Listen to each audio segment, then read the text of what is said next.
আল্লাহর আনুগত্যের পরে মা বাপের আনুগত্য যেন মানুষ করে। এজন্য আল্লাহ রাব্বুল আলামিন তিনি বলছেন, وَقَضَى رَبُّكَ أَلَّا تَعْبُدُوا إِلَّا إِيَّاهُ وَبِالْوَالِدَيْنِ إِحْسَانًا। তোমার রবের পক্ষ থেকে এটা ফয়সালা হয়ে গিয়েছে, এটা চূড়ান্তভাবে ফয়সালা হয়েছে যে আমি আল্লাহর পরে, আমি আল্লাহর ইবাদতের পর ইহসান করতে হবে, উপকার করতে হবে, ভালোবাসতে হবে, মহব্বত করতে হবে, ইহসান করতে হবে মা বাপের। কার চিল্লায় কোন কার? মা বাপের আনুগত্য করা, হুকুম মানে আল্লাহ পাক ফরজ করে।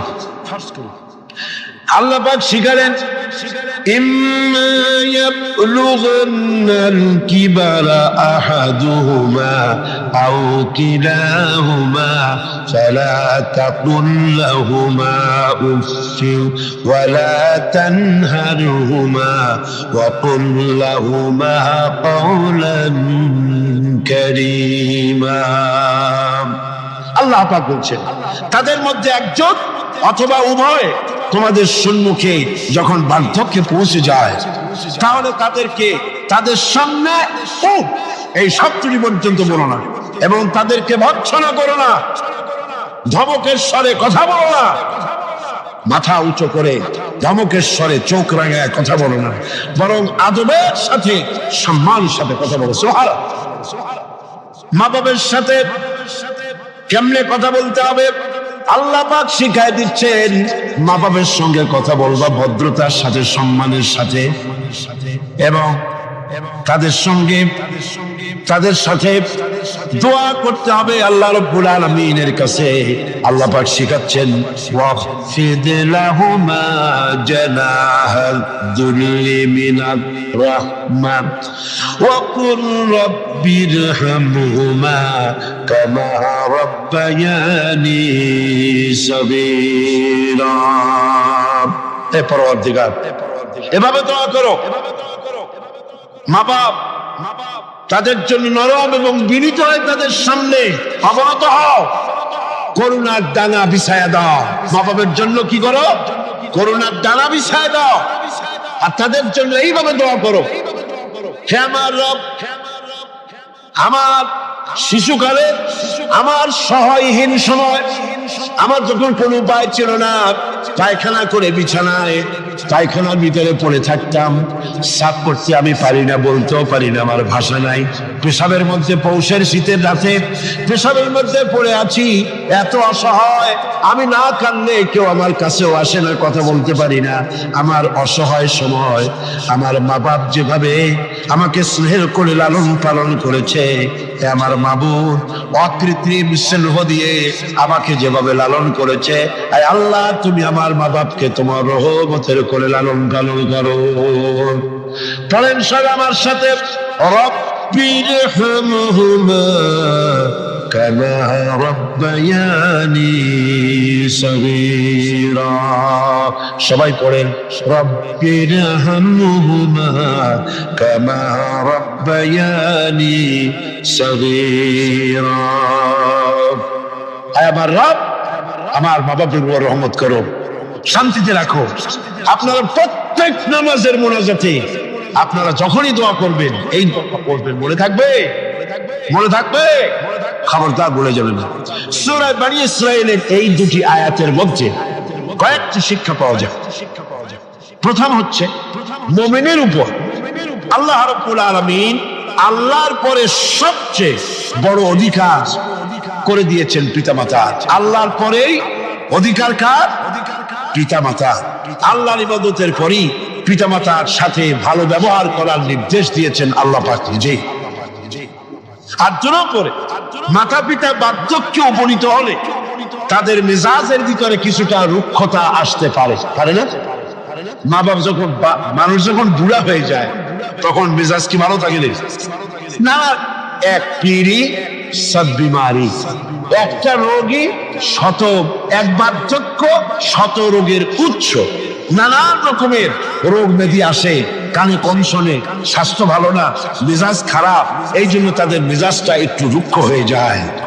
সন্তান তাতে যেন বিরক্ত না হয়, খুশির সাথে বরদাস্ত করতে হবে, এমনকি ওহ শব্দটি বলা যাবে না।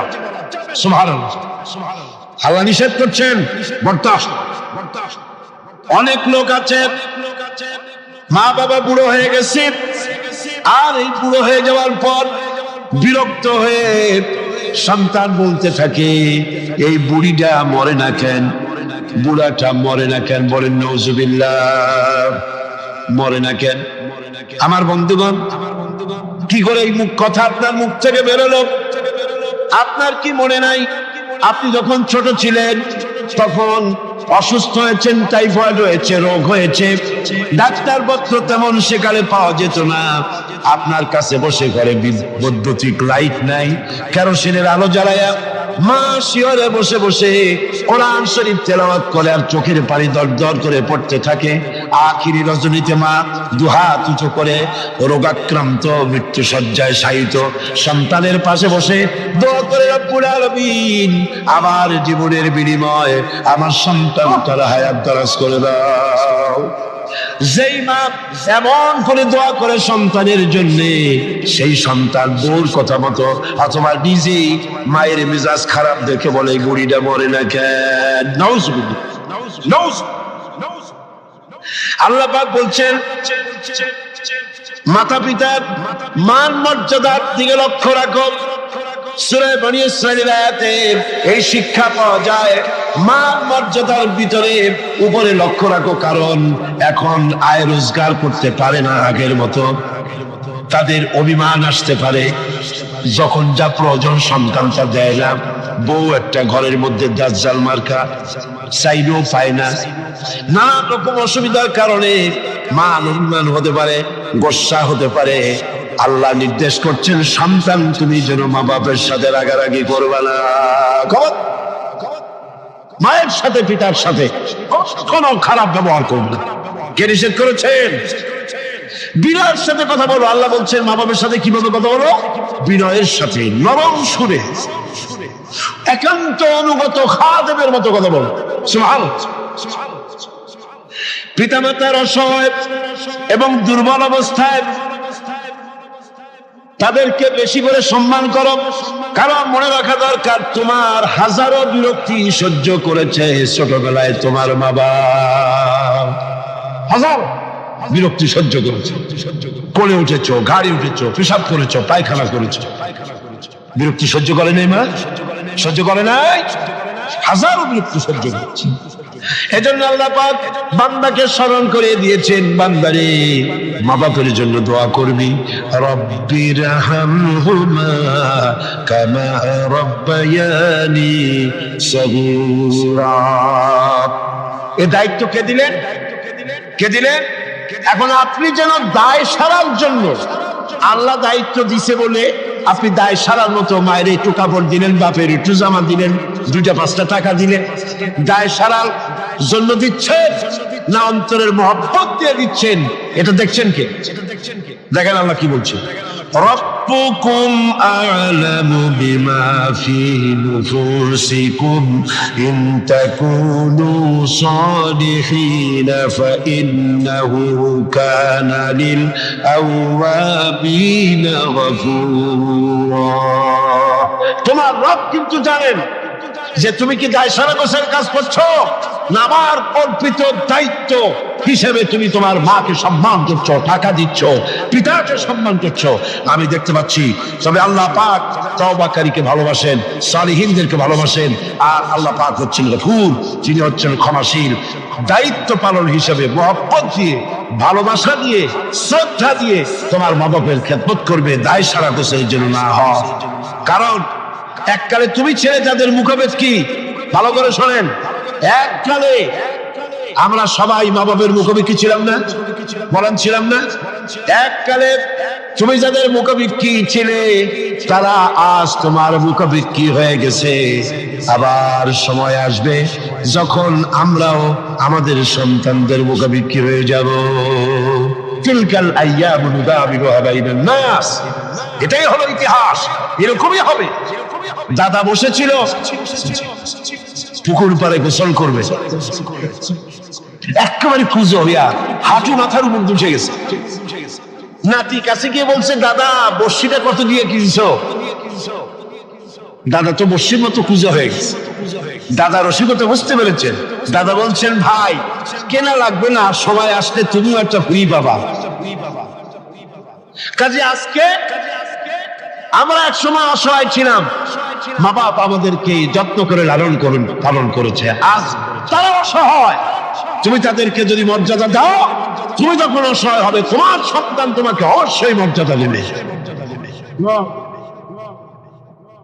সূরা বাকারায় একটি আয়াতে আল্লাহ রাব্বুল আলামিন এভাবে বলেছেন, লা তা'বুদুনা ইল্লাল্লাহ ওয়া বিল ওয়ালিদাইনি ইহসানা।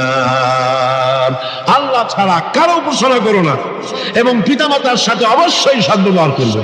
সূরা বনী ইসরাঈলে বললেন, সূরা বাকারার মধ্যে বলছে। এবার বলছে সূরা আনকাবুতে, وَوَصَّيْنَا الْإِنسَانَ بِوَالِدَيْهِ حُسْنًا। কত জায়গায় বলতেছেন আল্লাহ, আমি সমগ্র মানব মণ্ডলীকে তাদের পিতামাতার সাথে সদ্ব্যবহার করার জন্য উপদেশ দিচ্ছি, নির্দেশ দিচ্ছি। পৃথিবীর সমস্ত মানুষকে, এখানে মুসলমান বলা হয় নাই, গোটা বিশ্বের মানব মণ্ডলীকে আল্লাহর পক্ষ থেকে নির্দেশ করা হচ্ছে মা বাপের প্রতি শ্রদ্ধাশীল হও। সূরা কাহফে বলা হয়েছে, وَوَصَّيْنَا الْإِنسَانَ بِوَالِدَيْهِ إِحْسَانًا حَمَلَتْهُ أُمُّهُ كُرْهًا وَوَضَعَتْهُ كُرْهًا وَحَمْلُهُ وَفِصَالُهُ 30 شهرا। আমি মানব গোষ্ঠীকে নির্দেশ করেছি তোমার পিতামাতার ইহসান করো। তোমার মা তোমাকে গর্ভে ধারণ করেছে অত্যন্ত কষ্টের সাথে, আর ডেলিভারিও করেছে অত্যন্ত কষ্টের সাথে, আর 30টি মাস ধরে নিজের বুকের দুগ্ধ দিয়ে খাওয়াইয়া তোমার মানুষ করছে। খবরদার মা বাবার সঙ্গে নাফরমানি করো। মায়ের পেটের ভিতরে যখন সন্তান থাকে, পেটের ভিতরে যখন সন্তান থাকে, সন্তান নড়াচড়া করতে থাকে, মা বাবার স্বাভাবিক, মায়ের স্বাভাবিক অবস্থা তখন আর থাকে না। লক্ষ্য করেন, মায়ের স্বাভাবিক অবস্থা থাকে না, ক্ষুধা কম হয়ে যায়, খেতে পারে না, মাথা ঘুরাতে থাকে, শরীরের ভিতরে একটা অস্বাভাবিক অবস্থা বিরাজ করে, তার মাসিক অসুখটা বন্ধ হয়ে যায়। আল্লাহ রাব্বুল আলামিন তাকে খাওয়াবার জন্য, পেটের ভিতরে সন্তান বড় হচ্ছে, এই সন্তান খাবে কি, সেজন্য আল্লাহ রাব্বুল আলামিন মায়ের নাভির সঙ্গে আর সন্তানের নাভির সঙ্গে একটা তার লাগায় দিয়া মায়ের মাসিক রক্তগুলি এগুলি সন্তানের শরীরের ভিতরে, সন্তানের শরীরকে দিয়ে আল্লাহ পাক বড় বানায় দেন। আর মা তখন দুর্বল হতে থাকে। এই সময় মাকে সবচাইতে বেশি ভালো খাবার দেওয়া উচিত। আমার দেশে মানুষেরা বোঝে না, পৃথিবীতে অপুষ্টি জনিত রোগে সবচাইতে ভোগে পৃথিবীর মধ্যে নারী, সব নারী, মেয়ে লোকেরা। সবচাইতে অপুষ্টি জনিত রোগে কারা ভোগে? মেয়ে লোকেরা। সেদিকে আপনাদের লক্ষ্য রাখা দরকার। আপনার সন্তান ধারণ করেছে, আপনার বংশকে রক্ষা করার দায়িত্ব পালন করছে স্ত্রী। তার সন্তান, তার পেটে যখন সন্তান এসেছে, তখন তাকে ভিটামিন খেতে দিতে হবে, ক্যালসিয়াম খেতে দিতে হবে, দুধ খেতে দিতে হবে, মাছ খেতে দিতে হবে, শাক খেতে দিতে হবে, গোশত খেতে দিতে হবে, ভালো ভালো খাবার তাকে দিতে হবে। এটা দেওয়া দায়িত্ব আপনি। তার রক্তগুলি সব সন্তানের মধ্যে চলে যাচ্ছে। এখন দেখুন আল্লাহ রাব্বুল আলামিন কি করছে, রক্তগুলি নাভির ভিতর থেকে, পাইপের মধ্য থেকে শরীরের মধ্যে আল্লাহ দিয়ে দিচ্ছেন, মুখের মধ্যে দিয়ে আল্লাহ খাওয়ার নাই, মুখটাকে আল্লাহ পাক পবিত্র রেখে দিলেন, যাতে করে দুনিয়া আসার পরে বান্দা যেন ওই পবিত্র মুখ দিয়ে আল্লাহ রাব্বুল আলামিনের নামের জিকির করতে পারে। দুনিয়ায় যখন আসলো, সন্তান যখন দুনিয়া আসলো, লাইনটা কেটে গেল, কয়টা লাইন ছিল? বোঝেন না কথা? মার পেটের মধ্যে লাইন ছিল কয়টা খাবারে? একটা লাইন ছিল। যখন দুনিয়া আসলো সঙ্গে সঙ্গে লাইনটা কেটে দেওয়া হলো। দাত্রীতে কাটুক, নার্সে কাটুক, ডাক্তারে কাটুক, লাইনটা তার কেটে দেওয়া হলো। খাবারের লাইন ছিল, লাইন কাটা। এখন কি খাবে? দেখুন আল্লাহ রাব্বুল আলামিনের কুদরত কত। মায়ের খেদমত কেন করবেন? পেটের মধ্যে বসে তার রক্ত খেয়েছেন, তার রক্ত দিয়ে আপনার শরীর বড় হয়েছে। আর দুনিয়া আসার পর যখন একটা লাইন কেটে দেওয়া হলো, লাইন একটা কেটে গেল, আল্লাহ পাক বুকের মধ্য দিয়ে মায়ের বাচ্চার মুখের মধ্যে ডবল লাইন চালু করে দিলেন। ডবল লাইন চালু করে দিয়েছেন, দুধ এসে গিয়েছে। এই দুধ সৃষ্টি করেছেন কে? সন্তান। ক্ষুধা লাগলে বলে চাইতে পারে না, বলতে পারে না। আল্লাহ রাব্বুল আলামিন মায়ের কলিজার ভিতরে এমন আকর্ষণ দিয়েছেন সন্তানের প্রতি। সন্তান যখনই ক্ষুধা লাগে, সন্তান কাঁদতে থাকে, আর কান্নার আওয়াজে মায়ের কলিজার ভিতরে অসহ্য বেদনা শুরু হয়ে যায়, সন্তানের প্রতি আকর্ষণ সৃষ্টি হয়ে যায়। যত কাজ থাকুক না কেন সব ফেলে দিয়ে মা দৌড়ে গিয়ে কলিজার টুকরা সন্তানকে বুকের সাথে জড়াইয়া ধরে। এজন্য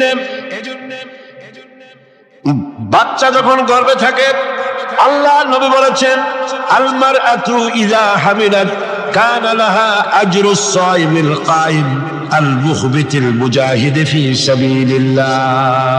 আল্লাহ পাকের নবী বলেন, মায়ের পেটে যখন সন্তান থাকে, এই সন্তান পেটে থাকার কারণে রাতের বেলা যে ঘুমাতে পারে না ঠিক মতো, সারা রাত দাঁড়ায় দাঁড়ায় ইবাদত করলে যত সওয়াব হইতো, আল্লাহ পাক মায়ের আমলনামায় সেই সওয়াব লিখে দেন।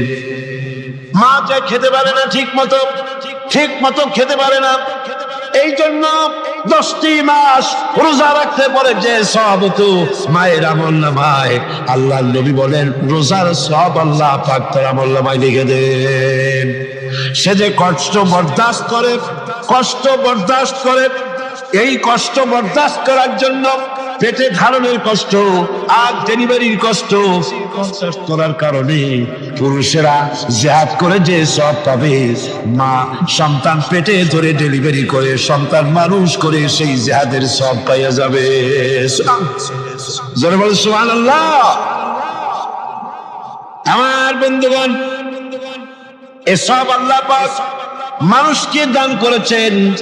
মা বাপের খেদমত করতে বলেছেন, মাকে ভুলে যেও না, মায়ের প্রতি শ্রদ্ধাশীল হও, মায়ের জন্য আল্লাহর কাছে দোয়া করো, আমার কাছে মা বাপের জন্য প্রার্থনা করো। রব্বির হামহুমা কামা রাব্বায়ানি সগীরা। পড়েন সবাই, রব্বির হামহুমা কামা রাব্বায়ানি সগীরা।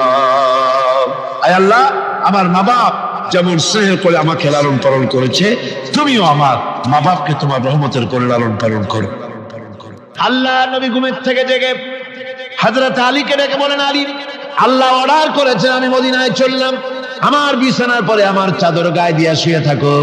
হযরত আলী বলেন, আল্লাহর হাবিব, আপনার চাদর গায়ে দিয়ে ঘুমিয়ে থাকবো, সকালবেলায় কাফির বেঈমানেরা আপনার বিছানার পরে আপনার চাদর গায়ে দেওয়া অবস্থায় আমি আলীকে তারা মুহাম্মদ মনে করবে, আর আমি আলীকে নবী মনে করে তারা তাদের তরবারি দিয়া কেটে কেটে টুকরা টুকরা করে আমারে বিদায় করে দেবে দুনিয়া থেকে।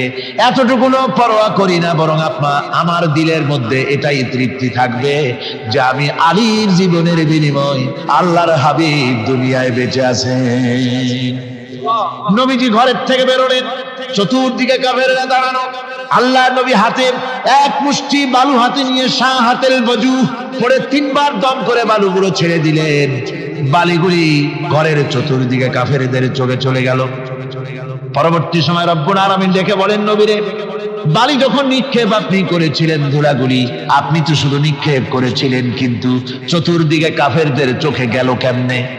একদিকে মেরেছিলেন, সেই দিকেই তো যাওয়ার কথা ছিল, চতুর্দিকের কাফেরের চোখে চোখে সেগুলো পৌঁছে গেল কেমনে? ওয়া মা রামাইতা ইদ রামাইতা ওয়ালাকিন্নাল্লাহ রামা। আপনি নিক্ষেপ করেন নাই, যখন আপনি নিক্ষেপ করেছিলেন আপনি তো শুধু বালুকণা ছেড়েছেন, আর ওই বালুকণাগুলি ঘরের চতুর্দিকে সব কাফেরদের চোখে পৌঁছবার দায়িত্ব আমার কুদরত গ্রহণ করেছিল। আমার ভাইরা, নবীজি বিপদে, এতগুলি শত্রু তরবারি নিয়ে তিনি বিপদে ধৈর্যহারা হন নাই, আস্তে করে ঘরের থেকে বেরিয়ে হযরত আবু বকরের বাড়িতে গিয়ে হাজির। দরজায় গিয়ে আওয়াজ দিলেন আবু বকর। অমনি দরজা খুলে গেল। লাব্বাইক ওয়া সাদাইক। হুজুর বলেন, আবু বকর রে, একটা ডাকে কেমনে সাড়া দিলে?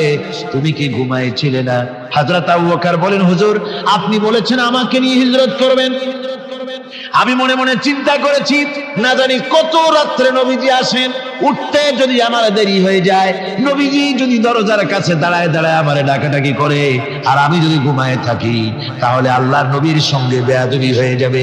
এই মনে করে বিছানায় না ঘুমাইয়া আপনার গলার আওয়াজ শোনার জন্য এই দরজার সঙ্গে পিঠ লাগাইয়া লাগাইয়া দাঁড়াইয়া ঘুমাচ্ছিলাম। আল্লাহর নবী হযরত আবু বকরকে সঙ্গে করে নিয়ে চললেন মদিনার দিকে। উল্টা পথে রওনা করলেন। বারবার কাবা শরীফের দিকে তাকাতে লাগলেন। বুখারী শরীফে এসেছে, নবীজি বারবার কাবার দিকে তাকিয়ে বলতেছেন, রে কাবা, বড় আশা ছিল তোর কাছে থাকবো, তোর খেদমত করব, কিন্তু তোর নিষ্ঠুর সন্তানেরা তোর কাছে আমারে থাকতে দিল না রে। আল্লাহর নবী মিসফালা দিয়ে জাবালে কেদোয়ার উপর দিয়ে চলে গেলেন জাবালে সুরে। গুহার কাছে যখন গিয়েছেন, হযর রক্ত হয়ে গেল। হযরত আবু বকর রাদিয়াল্লাহু তাআলা আনহু বলছেন, হুজুর আর উপায় নাই, দিন হয়ে গেল, এখন বুঝি ধরা পড়ে যাব। ওই গুহার মধ্যে গিয়ে আশ্রয় নেই। তবে আপনি দাঁড়ান, গুহার ভিতরেই পাহাড়িয়া গুহা, বিচ্ছু থাকতে পারে, সাপ থাকতে পারে, আমি আগে ঢুকি। যদি কোনো হিংস্র প্রাণী থাকে আমার উপর দিয়ে আঘাত হয়ে যাক, আল্লাহর নবী হেফাজতে থাকুন। হযরত আবু বকর রাদিয়াল্লাহু তাআলা আনহু গুহার ভিতরে নামলেন। নেমে গুহা সাফ করে হুজুরকে ডাকলেন। হুজুর তাশরীফ ফরমালেন গুহার মধ্যে। হুজুর বলেন, আবু বকর হেঁটে হেঁটে কষ্ট হয়ে গেছে, তুমি বসো, তোমার উরুর উপরে মাথা রেখে আমি একটু ঘুমায়ে যাই। আল্লাহর হাবিব ঘুমায় গেলেন। হযরত আবু বকর লক্ষ্য করে দেখেন চতুর্দিকে অনেকগুলি গর্ত দেখা যায়। এই গর্ত থেকে সাপ আসতে পারে, বিচ্ছু আসতে পারে মনে করে নিজের গায়ের চাদর ছিঁড়ে ছিঁড়ে গর্তগুলি বন্ধ করা শুরু করে দিলেন। কয়েকটা গর্ত বন্ধ করার মতো চাদর আর নাই, পাও দিয়ে চেপে ধরলেন। এক পাহাড়িয়া বিষধর সাপ বেরোবার জন্য চেষ্টা করে বেরোবার পথ খুঁজে নেই পেয়ে হযরত আবু বকরের পায়ের উপরে দংশন করেছে। বিষের যন্ত্রণায় হযরত আবু বকরের চোখ থেকে পানি দরদর করে পড়ছে। রাসূলুল্লাহর ঘুম ভেঙে গেল। আল্লাহর নবী তাকে বলেন, আবু বকর চোখে পানি কেন? বাড়ির কথা বুঝি মনে পড়ে গেছে? হযরত আবু বকর বলেন, ইয়া রাসূলুল্লাহ, আল্লাহর নামে কসম করে বলি, যেই দিন আমি ঈমান এনেছি ওই দিন থেকে আমার মা বাপ, আমার কোলে আমার সন্তান, আমার স্ত্রী, আমার জায়গা জমি ঘর বাড়ি, এমনকি আমার নিজের আত্মার চাইতে হুজুর আপনারে ভালোবাসি বেশি। তাহলে কাঁদো কেন? হযরত আবু বকর বলেন, হুজুর বাড়ির জন্য কাঁদি না, ছেলেপেলের জন্য কাঁদি না, সাপে দংশন করেছে, যন্ত্রণায় কাঁদতেছি। আল্লাহর নবী সঙ্গে সঙ্গে মুখ থেকে থুতু বার করে যন্ত্রণার জায়গায় লাগাই দিলেন। সঙ্গে সঙ্গে যন্ত্রণা বন্ধ হয়ে গেল। হুজুর বললেন, আবু বকর প্রথম যখন তোমার এই আঘাত করেছিল সাপে, আমাকে কেন তাড়াতাড়ি বলো নাই? এতক্ষণ তো তোমার কষ্ট হতো না। হযরত আবু বকর বলেন, ইয়া রাসূলুল্লাহ, ওটা তো সাপে কাটার যন্ত্রণা, ওই যন্ত্রণায় আমার রক্ত জ্বলতেছে, যন্ত্রণায় যন্ত্রণায় আমার কলেজাটা যদি ফেটেও যেত। আল্লাহর হাবিব আরাম ফরমাচ্ছিলেন, আমি তাকে আরামে বিঘ্ন ঘটাতে পারতাম না। আমার ভাইয়েরা, হযরতে আবু বকর হযরতে রাসূল দুজন বসে আছেন। এমনি সময় কাফের বেঈমানেরা খুঁজতে খুঁজতে জায়গা মতো এসে গেছে। একজনে বলে ভিতরে আছে, আর একজনে বলে নাই। পায়ের যদি থাকবে তাহলে মাকড়সায় জাল বুনালো কি করে, পাখি ডিম পেড়ে বসে আছে কি করে, তাদের সন্দেহ হতে লাগলো। এর মধ্যে না একজন বলে আছে আর একজন বলে নাই। হযরত আবু বকর ভয়ের চোটে কেঁদে ফেলেছেন, হুজুর আর উপায় নাই। এই যে অবস্থা, এই অবস্থার ভিতরে এই অবস্থার ভেতরেও আল্লাহ নবী এতটুকু ঘাবড়ে যান নাই। শত্রুরা তরবারি নিয়ে এসেছে, সুযোগ পেলেই একটু তাকালেই দেখতে পাবে, তুলে মেরে ফেলে দেবে। আল্লাহর হাবিব মোটেই ধৈর্য হারালেন না, এতটুকুন হতাশ হলেন না। আল্লাহ পাকের হাবিব তার সাথীকে কি বললেন? তখন কোরআনে কারীম সূরা তাওবার মধ্যে আল্লাহ তা উদ্ধৃত করেছেন মুমিনদের জন্য, ইযহুমা ফিল গার ইয ইয়াকুলু লিসাহিবিহি লা তাহজান ইন্নাল্লাহা মা'ানা। ও আমার সাথী, ও বন্ধু, ভয় করো না, চিন্তা করো না, আমরা মাইনরিটি নই, আমরাই মেজরিটি। তার কারণ আল্লাহ আমাদের সাথে আছেন। সুবহানাল্লাহ, আল্লাহ আমাদের সাথে আছেন। আর বন্ধুগণ, কোরআনে কারীমে রব্বুল আলামিন বলেন, فأنزل الله سكينته عليه وأيده بجنود لم تروها। আল্লাহ পাক তার মনের মধ্যে গভীর প্রশান্তি এবং স্বস্তি দান করলেন, আর এমন সৈন্য দিয়ে সাহায্য করলেন যে সৈন্যদেরকে তোমরা দেখতে পাও না। এভাবে করে রব্বুল আলামিন মুমিনদের বিপদে আপদে মুসিবতে সব সময় আল্লাহ পাক মুসলমানদেরকে সাহায্য করেছেন। জোরে বলেন সুবহানাল্লাহ। মুমিনদের সাহায্যকারী আল্লাহ। তাই ইসলামী আন্দোলনের সাথে যারা আছে, যারা কর্মী, যারা নেতা, যারা মুমিন, যারা ঈমানদার, মেঘের মতো প্রচন্ড কালো মেঘ হয়ে চতুর্দিক থেকে অন্ধকারের মতো সে এসেছে বিপদ। কোন বিপদ না, আল্লাহ পাক সাহায্যকারী। কে সাহায্যকারী? জোরে বলেন, সাহায্যকারী কে? আল্লাহ সুবহানাহু ওয়া তাআলা। তিনি সাহায্য, ভয় নাই।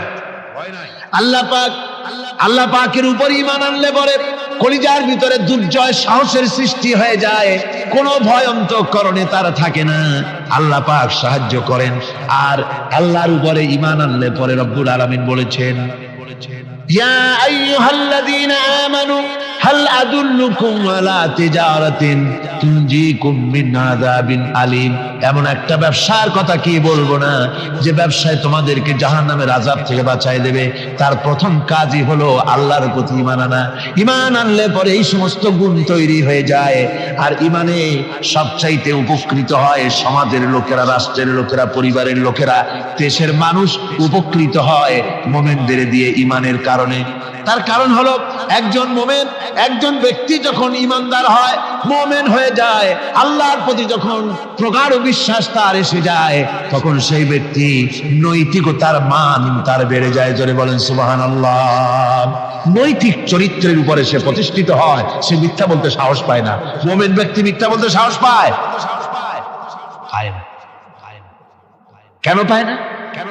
মিথ্যা বলতে সাহস পায় না, ঠকাতে সাহস পায় না, ওজনে কম দিতে সাহস পায় না, শয়তানি বদমাশি করতে সাহস পায় না। তার কারণ হলো আল্লাহ পাক বলে দিয়েছেন, মুমিন কোরআনের ভিতরে পড়েছে, ইয ইয়াতালাক্কাল মুতালাক্কিয়ানি আনিল ইয়ামিনি ওয়ালিশ শিমালি কাঈদ। দুজন নিয়ন্ত্রণকারী ফেরেশতা তোমার ডানে এবং বামে বসে বসে তোমাকে নিয়ন্ত্রণ করছে। কোথায় যাও, কি করো, এই ফেরেশতারা বসে বসে সব দেখতেছে। মা ইয়ালফিযু মিন কাওলিন ইল্লা লাদাইহি রাকীবুন আতীদ। মানুষ এমন কোনো কথা বলে না যা ফেরেশতারা রেকর্ড না করে, সব রেকর্ড হয়ে যায়। তাই মুমিন ব্যক্তি দায়িত্বহীন কথা বলতে পারে না। মুমিন ব্যক্তির চরিত্র ভালো হয়ে যায়, সে যে কথা বলে বুঝে শুনে কথা বলে, সে যে ওয়াদা করে বুঝে শুনে ওয়াদা করে। যেহেতু সবকিছুর জবাব কিয়ামতে দিতে হবে। কোথায় দিতে হবে? কোথায় দিতে হবে? কিয়ামতে আল্লাহর দরবারে জবাব দিতে হবে। মহান আল্লাহ রাব্বুল আলামিন বলেছেন, وَلَقَدْ خَلَقْنَا الْإِنسَانَ وَنَعْلَمُ مَا تُوَسْوِسُ بِهِ نَفْسُهُ। মানুষ সৃষ্টি করেছি আমি, তার অন্তঃকরণের ভিতরে ওয়াসওয়াসা কি হয় আমি জানি।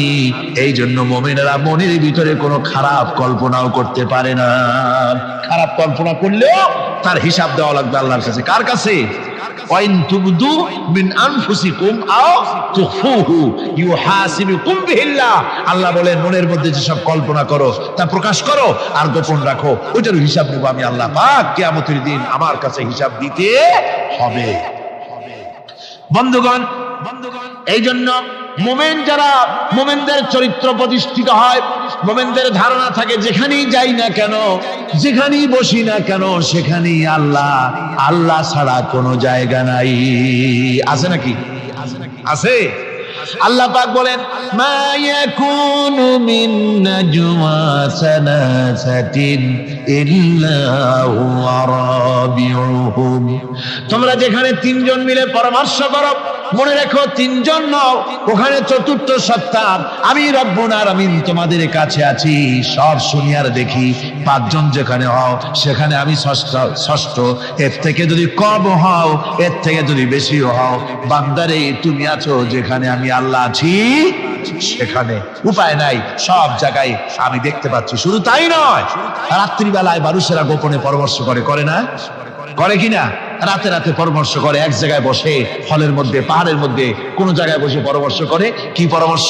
ইসলামী আন্দোলনের লোকদের মারবে, কোথায় তাদের ধরবে, কোথায় তাদের অত্যাচার করবে, এই সমস্ত পরামর্শ করে। আল্লাহ পাক বলছেন, শুনুন, আল্লাহ রাব্বুল আলামিন বলেন ওয়া হুয়া মাআহুম ইয ইউবাইতুনা মা লা ইয়ারদা মিনাল কওল ওয়া কানা আল্লাহু বিমা তা'মালুনা মুহীতা। আল্লাহ পাক বলেন তিনি তো ঠিক সেই সময়ও তোমাদের কাছে থাকেন যখন তোমরা নিজেদের ঘরের মধ্যে বসে, কোন এক জায়গায় বসে আল্লাহর মর্জির খেলাফ পরামর্শ করো, আল্লাহ তখনও তোমাদের কাছে থাকেন। আল্লাহর ইহাতা থেকে, আল্লাহর কর্তৃত্ব থেকে বেরিয়ে যাওয়ার কোনো উপায় নাই। সুতরাং গোপনে বলেন, প্রকাশ্যে বলেন, যেভাবেই যা কিছু করা হোক না কেন, আল্লাহর কাছে আমাদের সমস্ত অপরাধগুলি ধরা হয়ে যায়। আর এটাই হচ্ছে ঈমানের সীমা পরিসীমা। তিলকা হুদুদাল্লাহ ফালা তা'তাদুহা, তিলকা হুদুদুল্লাহ, এটাই হচ্ছে আল্লাহর সীমানা। ঈমানের এই সীমারেখা বজায় রেখে ঈমানের উপরে মজবুত করে কোনো ব্যক্তি, পরিবার, সমাজ, রাষ্ট্র যদি তৈরি হয়, তাহলে সেই সমাজই শান্তি আসে, সেই সমাজই আরাম আসে, সেই রাষ্ট্র শান্তিপূর্ণ হয়, সেখানে দ্বীন কায়েম হয়, মানুষ সুখ সমৃদ্ধি খুঁজে পায়। সুতরাং আমরা আজকে আলোচনা করলাম ঈমানের কোয়ালিটি। কি আলোচনা করলাম? ঈমানের কোয়ালিটি।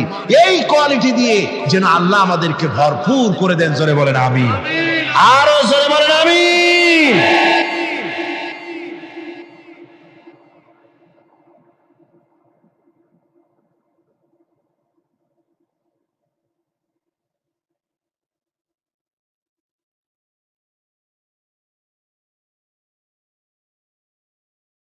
একবার রাসূল পাক সাল্লাল্লাহু আলাইহি ওয়াসাল্লামের কাছে একজন মুশরিক এসেছেন, তার কাছে একটা ভাঙ্গা মূর্তি।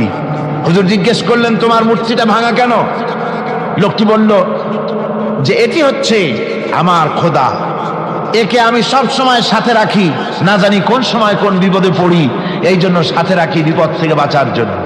পথিমধ্যে আমার প্রকৃতির ডাক এলো, পেশাব পায়খানায় যাওয়ার প্রয়োজন হলো, তো মনে করলাম এমন জায়গায় এই খোদা নিয়ে যাওয়া উচিত না।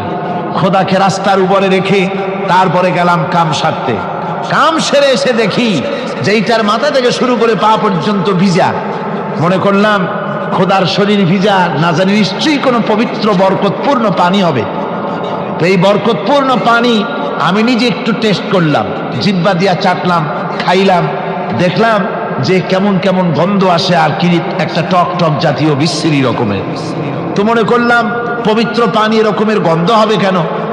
এদিক ওদিক তাকালাম, তাকিয়ে দেখি দূরে একটা কুকুর দাঁড়ানো, তার নিচের থেকে পানি টপকাচ্ছে। তখন ভাবলাম যে আসলে কোন বরকতের পানি এটা। আমি তখন রাগ করে এইটা ঠ্যাং ধরে আছাড় মারলাম যে তুই কি খোদা না তুই একটা হুদা? তুই তো নিজেরই ঠেকাতে পারিস না বিপদ থেকে, তো আমারে ঠেকাবি কি করে? হাদিস শরীফ এসছে, রাসূল পাক সাল্লাল্লাহু আলাইহি সাল্লাম তখন হেসে দিয়েছিলেন। সে হাসিতে হুজুরের দন্ত মোবারক বিকশিত হয়েছিল, শরীর মোবারক কেঁপে উঠেছিল। হুজুর জিজ্ঞেস করলেন, আমার কাছে কি বক্তব্য এসেছো? লোকটি বলছে, হুজুর আমার কাছে আজকে এইসব জিনিসের ব্যর্থতা অসারতা ধরা পড়েছে, আমি তৌহিদের আশ্রয় নিতে এসেছি। আল্লাহর নবী বললেন, পড়ো লা ইলাহা ইল্লাল্লাহু মুহাম্মাদুর রাসূলুল্লাহ।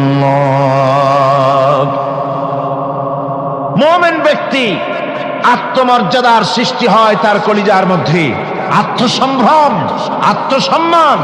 সে কারো কাছে মাথা নত করবে না, তার কারণ সে জানে আমি যার গোলাম তিনি হচ্ছেন সকল ক্ষমতার উৎস। সকল ক্ষমতার উৎস কে? চিল্লায় বলতে হবে, সকল ক্ষমতার উৎস কে? কিন্তু আমার দেশের পার্লামেন্ট, আমার দেশের সংসদ, এই সংসদে নেতা নেত্রীরা সেখানে বসে বলেন সকল ক্ষমতার উৎস, সকল শক্তির উৎস জনগণ। বলেন এরকম, সকল ক্ষমতার উৎস জনগণ। এই ধরনের কথা বলা শিরক, বিশ্বাস করাও শিরক। জনগণের ক্ষমতা কোথায়? জনগণ শুধু ভোটের ক্ষমতা রাখে, ক্ষমতা দেওয়ার মালিক আর ক্ষমতা ছিনায় নেওয়ার মালিক জোরে বলেন কে? জনগণই যদি ক্ষমতার মালিক হয় তাহলে 9 বছরের রাজার 10 বছরের সাজা হয় কেমনে? জনগণ ক্ষমতার মালিক নয়, এটি একটি মিথ্যে কথা। এই কথাটি শিরক, কোন মুসলমানের কথা বিশ্বাস করা উচিত নয়। কথা বুঝতে পেরেছেন? কোন মুসলমানের বিশ্বাস করা উচিত নয়। আল্লাহ পাক পরিষ্কার বলেছেন, আন্নাল কুওয়াতা লিল্লাহি জামিআ, সমস্ত ক্ষমতার উৎস কেবলমাত্র আল্লাহ সুবহানাহু ওয়া তাআলা। কিন্তু বেকুবরা বোঝে না, জনগণকে খুশি করার জন্য, তাদের ভোট যেন বারবার পাওয়া যায়, এই জন্য বলে সমস্ত ক্ষমতার উৎস জনগণ। বেকুবেরা, পাগলেরা বুঝে না, সেই জন্যই তারা এই কথাগুলি বলে। কয়েকটি কথা আমাদের দেশে চালু আছে যে কথাগুলি শুনলে খুবই খারাপ লাগে। একটা হচ্ছে সকল ক্ষমতার উৎস জনগণ, এটি মারাত্মক শিরকপূর্ণ কথা। আরেকটি কথা, যখন রেডিও টিভিতে বলা হয় যে কুতুবদিয়া, হাতিয়া সন্দ্বীপ, কক্সবাজার উপকূলীয় এলাকায় থেকে 280 মাইল স্পিডে বাতাস প্রবাহিত হবে, 30 ফিট উঁচু হয়ে জলোচ্ছ্বাস হবে, গ্রেট ডেঞ্জার সিগন্যাল নাম্বার 10 দেখাবার জন্য বলা হলো। সাথে সাথে তারপরেই রেডিও টিভি থেকে, সরকারি যন্ত্র থেকে সরকারের লোকেরা বলতে থাকেন এই বিরাট তুফান, জলোচ্ছ্বাস এবং ঘূর্ণিঝড়ের মোকাবেলা করার জন্য সেনাবাহিনী প্রস্তুত করে রাখা হয়েছে। কি বেকুবি! 30 ফুট জলোচ্ছ্বাস হবে, সেনাবাহিনী করবে কি? বন্দুক নিয়ে দাঁড়ায় থাকবে? মোকাবেলা করবা? প্রচন্ড বাতাসের মোকাবেলা করবা তুমি সলিমুদ্দিন? হ্যাঁ, বরং বলা যেতে পারে ঘূর্ণিঝড় এবং জলোচ্ছ্বাসের পরে যে দুর্যোগ সৃষ্টি হবে তড়িৎ গতিতে, আমরা সেই দুর্যোগকে, মানুষকে ঠেকাবার জন্য আমরা প্রাণ চেষ্টা চালাবো, আমাদের সব মেশিনারি সেজন্য প্রস্তুত আছে, এটা বলা যেতে পারে। কিন্তু ঝড়ের মোকাবেলা করব, মারাত্মক কথা, মারাত্মক কথা। আবার আরেকটি কথা খুবই মারাত্মক, এগুলো পত্র পত্রিকায় দেখি, অমুক দলের অমুক নেতা হসপিটালে মৃত্যুর সঙ্গে পাঞ্জা লড়তেছে। আজীব তামাশা! মৃত্যু কি তোমার মাইকেল টাইসন? মৃত্যু কি তোমার মোহাম্মদ আলী ক্লে যে পাঞ্জা লড়বা? মৃত্যুর সাথে পাঞ্জা লড়তে পারে এমন ক্ষমতা পৃথিবীর কারো আছে? সুতরাং এগুলো জাহালাতের কথা, মূর্খতার কথা। মৃত্যু যন্ত্রণায় ভুগছে এটা বলা যায়, মৃত্যু যন্ত্রণায় কষ্ট পাচ্ছে বলা যায়, মৃত্যুর সাথে পাঞ্জা লড়ছে, সলিমুদ্দিন সাহস তো কম না। আমার ভাইয়েরা, সুতরাং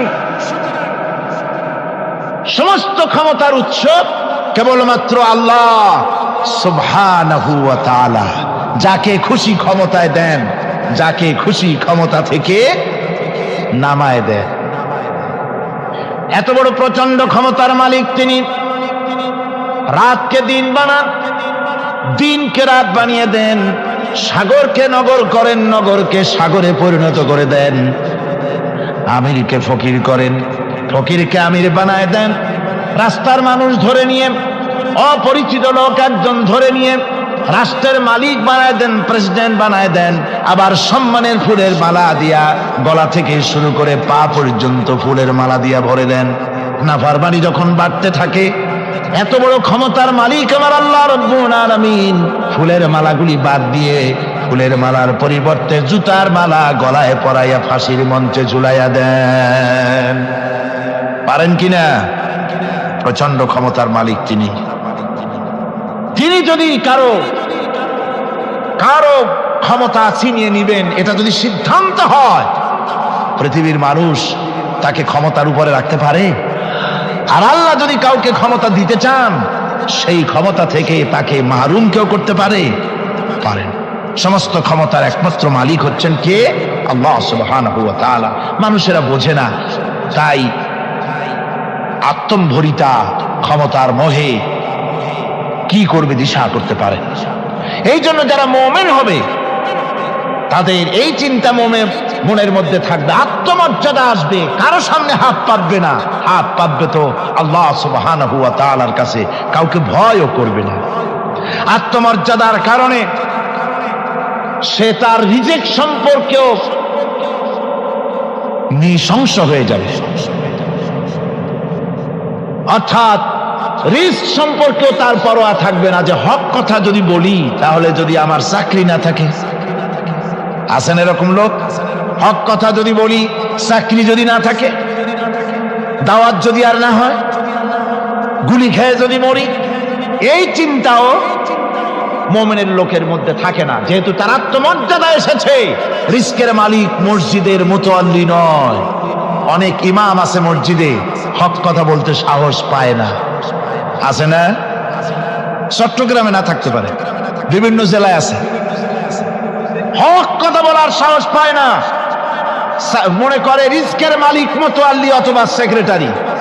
আর দুর্ভাগ্যজনক সত্য, বাংলাদেশের অধিকাংশ মসজিদের মুতাল্লি আর সেক্রেটারি এমন লোক যারা ধর্মনিরপেক্ষতাবাদে বিশ্বাসী, যারা ইসলামের রাজনীতিতে বিশ্বাস করে না। এ ধরনের বহু লোক মসজিদের সেক্রেটারি, মেম্বার, মুতাল্লি হয়ে বসে আছে, আর মসজিদের ইমামদেরকে হক কথা বলতে দেয় না। আছে না? ইমাম সাহেবরা, আমি কিন্তু পাইকারি কথা বলছি না, আলহামদুলিল্লাহ যোগ্যতা সম্পন্ন ইমাম আছেন যারা কথা বলেন। আবার কিছু লোক আছে যারা ভয় পান, আমি তাদের উদ্দেশ্যে বলছি, কোরআনে কারীম বলছে রিস্কের মালিক হচ্ছেন আল্লাহ সুবহানাহু ওয়া তাআলা। তোমার রিস্কের পরোয়াটা কিসের? ইন্নাল্লাহা হুয়ার রাজ্জাকু যুল কুওয়াতিল মাতিন। রিস্কের মালিক তো আল্লাহ পাক, তার হাতেই সমস্ত রিস্ক। রিস্ক কার হাতে? বাংলাদেশ পৃথিবীর দ্বিতীয় বৃহত্তম মুসলিম দেশ। এই দেশে বসে মসজিদে কথা বলতে ভয় পায় মুসলমানেরা, মসজিদে বসে কথা বলতে ভয় পায়। কিন্তু ভারতের দিকে তাকান, ভারতের দিল্লির জুমা মসজিদের ইমাম আব্দুল্লাহ বুখারী, লোকটার জন্য দোয়া এসেই যায় দিল থেকে। যখন কলকাতার হাইকোর্টে কোরআনে কারীমকে ব্যান করে দেওয়ার জন্য মামলা দায়ের করা হলো, দিল্লির জুমা মসজিদের ইমাম বক্তৃতা করলেন। সেই বক্তৃতার ক্যাসেট আমার কাছে পৌঁছানো হয়েছিল। আমি বক্তৃতা যখন শুনছিলাম, আমার মনে হচ্ছিল যেন তার মুখ থেকে আগুন বর্ষণ হচ্ছে। তিনি বলতেছিলেন যে ভারতকে আমরা সাজায়েছি, এ ভারতকে আমরা পাতা পল্লব দিয়ে, শাখা প্রশাখা দিয়ে, ফুল দিয়ে, ফল দিয়ে গোটা ভারত 850 বছর বসে আমরা সাজিয়েছি। এ ভারতের কুতুব মিনার আমার, এ ভারতের তাজমহল, শীষমহল, এ ভারতের দেওয়ানি আম, দেওয়ানি খাস, এ ভারতের যা কিছু দেখার, যা কিছু সৌন্দর্য সব মুসলমানেরা করেছে। সেই মুসলমানদের কলিজা, সেই মুসলমানদের রূহ, গোটা পৃথিবীর মুসলমানদের মহৎ, পৃথিবীর শ্রেষ্ঠ নেয়ামত আল্লাহ রাব্বুল আলামিনের আখেরি কালাম কোরআনের বিরুদ্ধে কেস হয়েছে। আব্দুল্লাহ বুখারী বলছেন, এই কোরআনের বিরুদ্ধে কোরআন ব্যান করার মতো রায় যদি ভারতের কোন জজ মুখ দিয়ে উচ্চারণ করে কোরআন ব্যান করা হলো, তিনি বলছেন, আমি ভারতের জুমা মসজিদের ইমাম শুধু নই, ভারতের 20 কোটি মুসলমানের ইমাম আমি। তিনি বলছেন যদি কোরআনে কারীমকে ব্যান করার রায় ঘোষণা করবে যে জজ, সে জজকে আমি পায়ের নিচে পাড়ায় ধরে বাম হাত দিয়ে তার জিহ্বাটা টেনে ছিঁড়ে ফেলে দেব। আমার দেশে ভারতের মসজিদের ভেতরে ইমামরা যে কথা বলতে সাহস পায়, আমার দেশের মসজিদের অনেক ইমাম আগে যারা একটু সাহস পেত, এখন আবার অনেকের মধ্যে কোন জেলায়, চিটাগংয়ে না কিন্তু কোন জেলায় সাহস একটু কমে গেছে। তার কারণ কিছু বেয়াদব রাজনীতিক তারা বলেছে মসজিদের মধ্যে রাজনীতি করতে দেওয়া হবে না। ওরা হচ্ছে বেয়াদব। জোরে বলেন ওরা কি? আরো জোরে বলেন ওই সব রাজনীতিবিদরা কি? তার কারণ হচ্ছে মসজিদে কি বলা হবে আর কি বলা হবে না তোমার মতো বেয়াদব রাজনীতিবিদের কাছ থেকে তাকেও জিজ্ঞেস করবে না। এ ফয়সালা হয়েছে 1400 বছর আগে। মসজিদে কি বলতে হবে আর না হবে তা শিক্ষা দিয়েছেন জনাবে মুহাম্মদ রাসূলুল্লাহ সাল্লাল্লাহু আলাইহি ওয়াসাল্লাম। ওলামাদেরকে মসজিদে ইমামতি যারা করে তারা হচ্ছে ইমাম নেতা। তোমরা তাদের সাথে আদব করতে হবে, তারা কি বলবে আর কি বলবে না ডিকটেট করার অধিকার কারো নাই। অধিকার আছে। সুতরাং আলিমদেরকে, মুমিনদেরকে, যারা নাকি কালেমা পড়ে মুসলমান হয়, তাদের সকলের এই সাহস মনের মধ্যে আসা দরকার, ব্যক্তিত্ব আসা দরকার। কারো পরোয়া নাই, পরোয়া করব শুধুমাত্র আল্লাহর। রিস্কের মালিক তিনি। আল্লাহ রাব্বুল আলামিন বলেছেন, ওয়ামা মিন দাব্বাতিন ফিল আরদি ইল্লা আলাল্লাহি রিজকুহা। এই পৃথিবীর বুকে এমন কোন বিচরণশীল জীব নাই যে জীবের রিস্কের দায়িত্ব আমি আল্লাহ আমার নিজ হাতে গ্রহণ করি নাই। সব জীবের রিস্কের চাবি আমার হাতে। কার হাতে? তাহলে ভয়টা কিসের? আপনার একটা পেট, তাই নিয়ে এত চিন্তা। অথচ এই পৃথিবীতে আল্লাহ পাক বলেন অসংখ্য প্রাণী আছে যাদের কোনো সঞ্চয় নাই। শকুনের মরা গরু অনেকগুলি ব্যাংকে জমা আছে নাকি? কবে কোথায় একটা মরা গরু পাইছে আর খোঁজ নাই, খবর নাই। ওগুলা কি না খাইয়া মরতে দেখছেন রাস্তায় পথে ঘাটে? সুবহানাল্লাহ। অসংখ্য প্রাণী এভাবে দুনিয়া আছে। আল্লাহ রাব্বুল আলামিন বলেন যাদের কোনো সঞ্চয় নাই, যারা কোনো সঞ্চয় করে না, এ ধরনের সাপগুলি, শিয়ালগুলি, বাঘগুলি, পাখিগুলি, জলচর প্রাণী, স্থলচর প্রাণী আর অন্তরিক্ষে মহাশূন্যে উড়ে বেড়ায় যেসব প্রাণী, এ ধরনের শত সহস্র কোটি কোটি প্রাণী, তারা সকাল বেলায় খালি পেট নিয়ে বেরিয়ে যায়। খালি পেট নিয়ে সকাল বেলায় বেরিয়ে গেল, আবার সন্ধ্যায় যখন বাসায় ফেরে সমস্ত প্রাণীগুলির পেট আল্লাহ রব্বুল আলামিন ভরে দেন। সুবহানাল্লাহ। একটা প্রাণীও খালি পেটে বাড়ি ফেরে না। সুবহানাল্লাহ, সুবহানাল্লাহ। অথচ তাদের কিন্তু জন্ম নিয়ন্ত্রণের ব্যবস্থাও নাই। জঙ্গলে যত প্রাণী আছে তারা কি কোনোদিন মিছিল করে এসে বলেছে বাংলাদেশ সরকার আমাদের জঙ্গলের মধ্যে কোনো খোঁজ খবর তো আপনারা রাখেন না, এখানে বাচ্চা কাচ্চা বেশি হইতেছে আর খাওয়াইতে পারি না, এবার কিছু পরিবার পরিকল্পনার ওষুধপত্র পাঠান? কোনোদিন বলেছে? বলে নাই, বলবেও না। কে খাওয়ায়? আল্লাহ পাক খাওয়া, আল্লাহ পাক খাওয়া। সুতরাং আল্লাহ রাব্বুল আলামিন রিস্কের মালিক, একথা বিশ্বাস করতে হবে। সেই বিশ্বাসের অর্থ এই নয় যে আপনি চুপ করে বসে থাকবেন আর ফেরেশতারা রান্না করে আপনারে রূপচাঁদা মাছ খাওয়াই দিয়ে যাবে, এরকম না।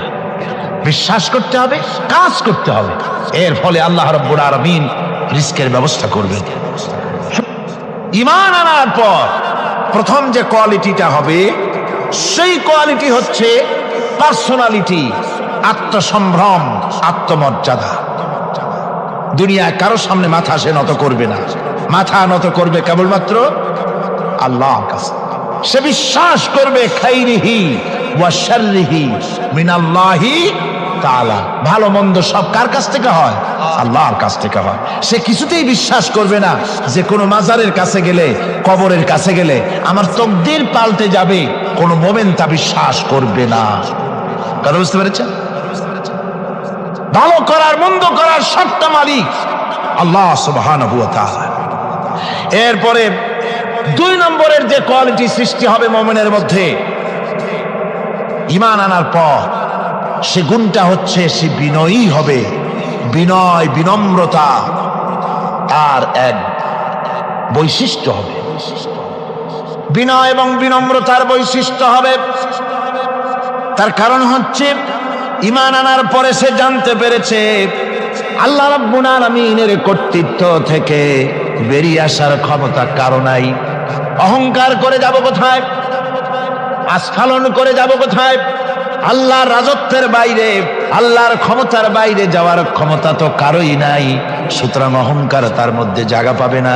আল্লাহ পাক দুনিয়ার সমস্ত মানুষের জিনকে পরিষ্কার করে বলেছেন, ইয়া মাশারাল জিন্নি ওয়াল ইনস ইন ইসতাতাতুম আন তানফুদু মিন আকতারিস সামাওয়াতি ওয়াল আরদ فانفذوا لا تنفذون إلا بسلطان।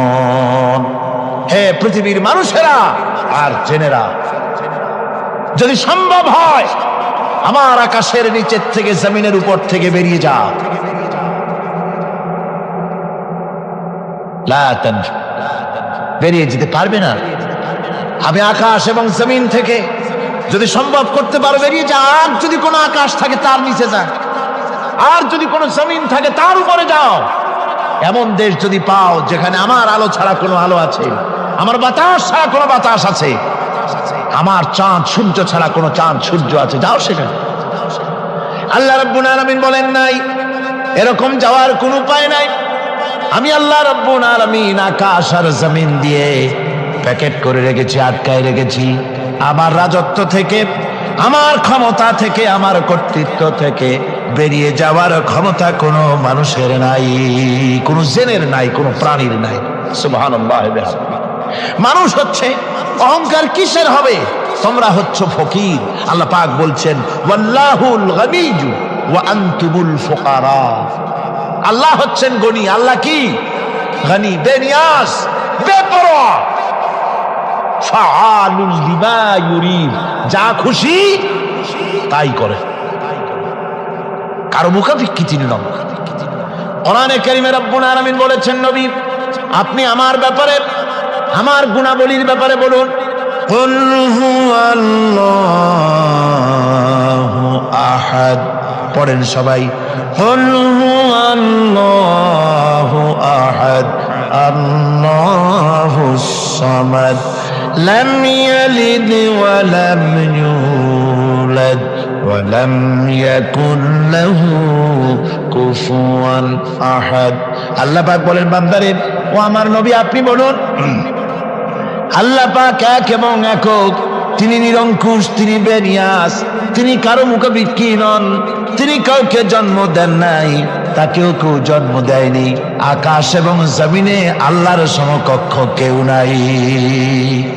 তোমরা হচ্ছ ফকির আর আমি আল্লাহ হচ্ছে বেনিয়াস। লিল্লাহি মা ফিস সামাওয়াতি ওয়া মা ফিল আরদ, আকাশে যা আছে, জমিনে যা আছে সব আল্লাহর। সব কার? আল্লাহ পাকের। সুতরাং কিসের অহংকার, কিসের মাতবাড়ি? মানুষ পেছনের কথা ভুলে যায়, মোটেই চিন্তা করে না। একটু আগে যারা ক্ষমতায় ছিল আজকে তারা ক্ষমতা হারা, আজকে যারা ক্ষমতায় এলো তারা আবার ক্ষমতা মসনদে বসে দুনিয়ার সব বিপদ আপদ ভুলে যায়।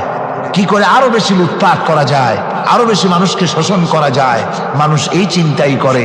অহংকারে, ক্ষমতার দর্পে ফেটে পড়ে, চিন্তা করে না পেছনের কথা। আল্লাহ রাব্বুল আলামিন বলেন,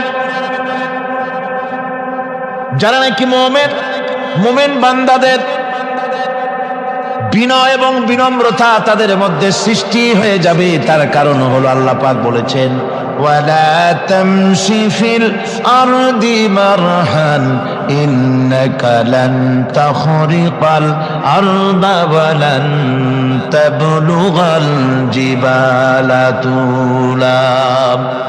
ওয়ালা তামশি ফিল আরদি মারহান, আমার জমিনের উপরে অহংকার করে পা ফেলো না। তুমি কি পারবে অহংকার করে আমার জমিনটাকে ফাটাই দিতে? কি বলেন, পারা যাবে? অহংকার করে জমিনের উপরে লাথি মারেন জোরে, জমিন ফাটবে? ফাটবে না, আপনার পা ছিঁড়ে যাবে।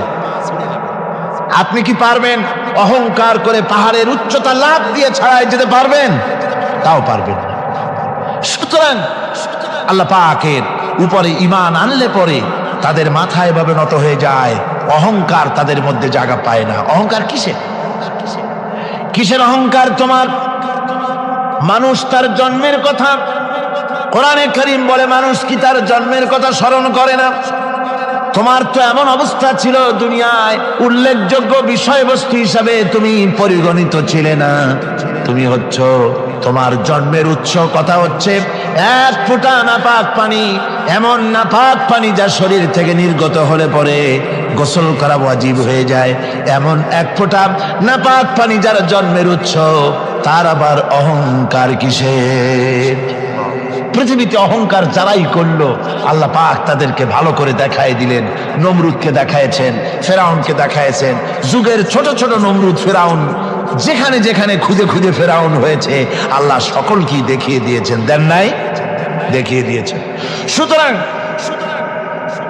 মাথা নিচু করে চলতে হবে, বিদ্যার বড়াই করা চলবে না। কত লেখাপড়া করেছো তুমি? এমএ পাস করেছো, তাতে কি হয়েছে? সবে মাত্র বর্ণবোধ পড়েছো, জ্ঞানের রাজ্যে পা ঢুকিয়েছো, এখনো কিছু শেখনি। টাইটেল পাস করেছো, তো কি হয়েছে? কদ্দুর শিখেছো? নিউটনের মতো মানুষ মৃত্যুর সময় বললেন, জ্ঞান সমুদ্রের বেলাভূমিতে দাঁড়িয়ে সামান্য বালু কণা নিয়ে নাড়াচাড়া করলাম, অথই সমুদ্রের কিছুই দেখতে পারলাম না। শেখ সাদি রহমতুল্লাহ আলাইহি ইন্তেকালের সময় বলেছেন, মালুম শোধ কি হিচ মালুম না শোধ। সারা জীবন সাধনা করে বুঝিলাম ইহা, যে কিছুই বুঝিলাম না। এগুলি হচ্ছে জ্ঞানীদের কথা। আর কোন রকম ইউনিভার্সিটির বারান্দা দিয়ে 3-4 দিন হাঁটছে, কয় যে সব বুঝি। কি বুঝছো? কয় দেয়ার ইজ নো গড।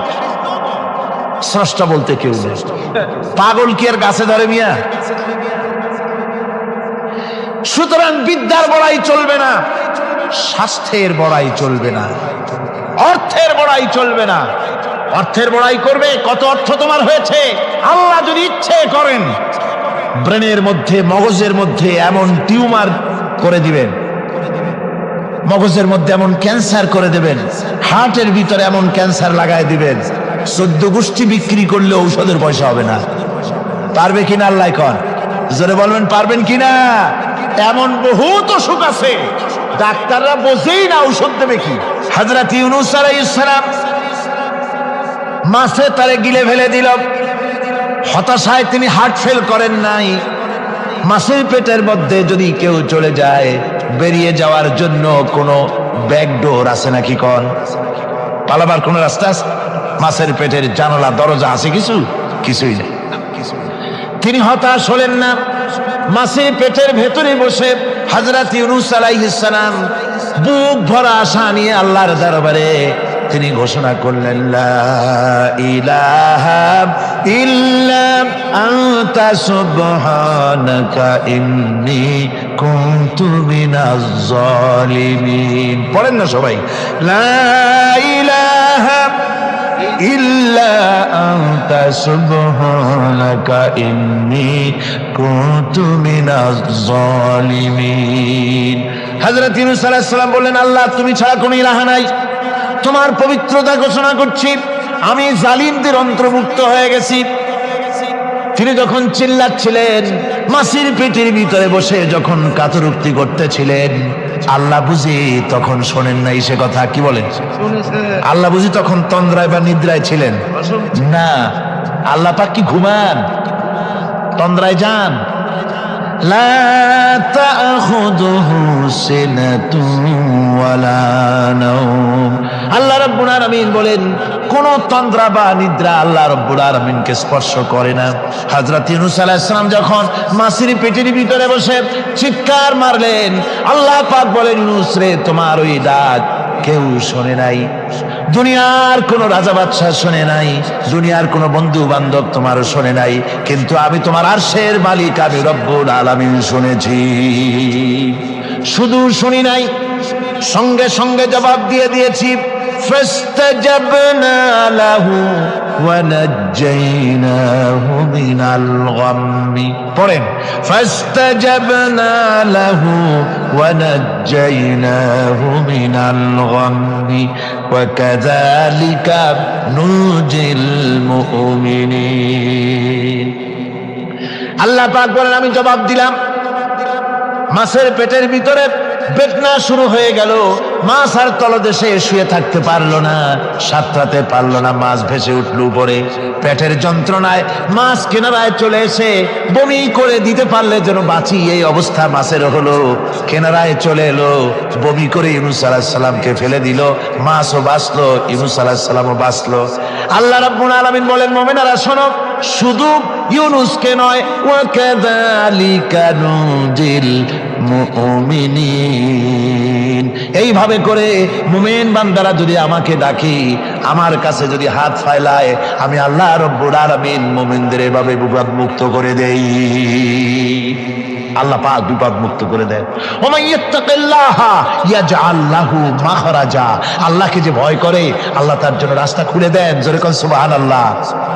দেখেন, ইউসুফ আলাইহিস সালাম, জুলাইখা তাকে আটকায় ফেলেছে ঘরের মধ্যে, তালা দেওয়া, খিল দেওয়া, সিটকানি মারা, পালাবার পথ নাই, চতুর্দিকে উলঙ্গ নগ্ন চিত্র। আর এই সুন্দরী যুবতী নারী জুলাইখা তার প্রেম নিবেদন করেছে হযরত ইউসুফের কাছে। যৌবনে ভরা টকবগে যৌবনের যুবক হযরত ইউসুফ আলাইহিস সালাম, সৌন্দর্যের পিরামিড, বাঁচার কোনো পথ নাই জুলাইখার কুপ্রবৃত্তি চরিতার্থ করে দেওয়া ছাড়া। কিন্তু হযরতে ইউসুফ আলাইহিস সালাম আল্লাহ রাব্বুল আলামিনকে ডাকলেন, হতাশায় ভেঙে পড়লেন না, আল্লাহকে ভয় করলেন, আল্লাহকে ডাকলেন।